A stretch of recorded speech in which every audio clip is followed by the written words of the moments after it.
ఒక దేశం అభివృద్ధి చెందిందా లేదా అనే విషయాన్ని ఆ దేశంలో ఉన్న రహదారులు, ఆ దేశంలో ప్రజల తలసరి విద్యుత్ వినియోగం ఎంత ఉంది అనే దాన్ని పరిశీలించి చెప్పవచ్చు.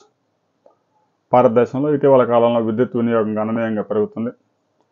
జాతీయ రహదారులు మెరుగుపడతా ఉన్నాయి.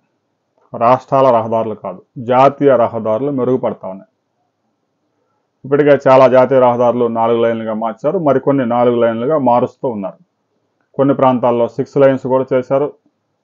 ఢిల్లీ, మీరట్ అలాంటి ప్రాంతాల్లో 8 లైన్లు కూడా చేశారు.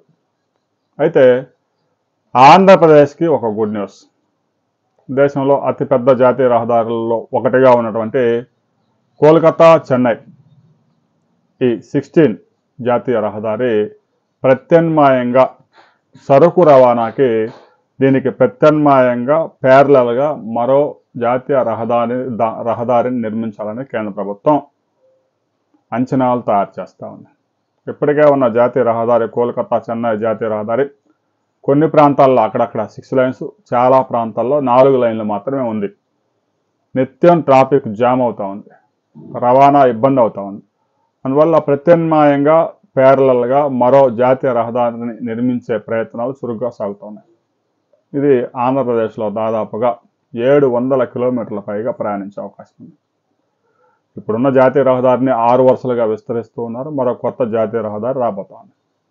అయితే నూతనంగా నిర్మించబోయే జాతీయ రహదారికి సంబంధించి డిపిఆర్ సిద్ధం చేస్తున్నారు. ఆ జాతీయ రహదారి అమరావతి ఔటర్ రింగ్ రోడ్లో కృష్ణా జిల్లాలో, ఉమ్మడి కృష్ణా జిల్లాలో ఎంటర్ అయి ఉమ్మడి గుంటూరు జిల్లాలో అమరావతి ఔటర్ రింగ్ రోడ్లో నుంచి ఎగ్జిట్ తీసుకొని మరలా అక్కడి నుంచి నూతనంగా జాతీయ రహదారిని నిర్మించబోతా ఉన్నారు. ఇది నెల్లూరు దాకా నిర్మిస్తారా, నెల్లూరు దాకా నిర్మించి ఇప్పటికే ఉన్న జాతీయ రహదారుల్లో కలపడం, లేదంటే అక్కడి నుంచి చెన్నై వరకు కూడా ప్యారలల్గా జాతీయ రహదారిని నిర్మించడం అనే దానిపైన జాతీయ రహదారికి సంబంధించిన అధికారులు దీని మీద పూర్తి పరిశోధన చేస్తున్నారు, రిపోర్ట్స్ తయారు చేస్తూ ఉన్నారు. మరో 4 రోజుల్లో ఈ ప్రక్రియ పూర్తిగా పోతా ఉంది. దేశంలో ఇప్పటికే సరుకు రవాణాకి ప్రత్యేకంగా రైలు మార్గాలను నిర్మిస్తూ ఉన్నారు, రైల్వే కారిడార్స్ నిర్మిస్తూ ఉన్నారు. ఇక జాతీయ రహదారులు కూడా సరుకు రవాణాకి ప్రత్యేకంగా రాబోతా ఉన్నాయి. ఎక్కడ నగరాలను టచ్ చేయకుండా నేరుగా స్ట్రైట్గా సరుకును తీసుకెళ్లే విధంగా ఈ రహదారులు ఉంటాయి. అభివృద్ధి చెందిన దేశాల్లో ఇప్పటికే ఇలాంటి రహదారులు ఇప్పటికే నిర్మించారు, అమెరికా లాంటి దేశాల్లో. అందుకే ఆ దేశాల్లో సరుకు రవాణా చాలా వేగంగా ఉంటుంది.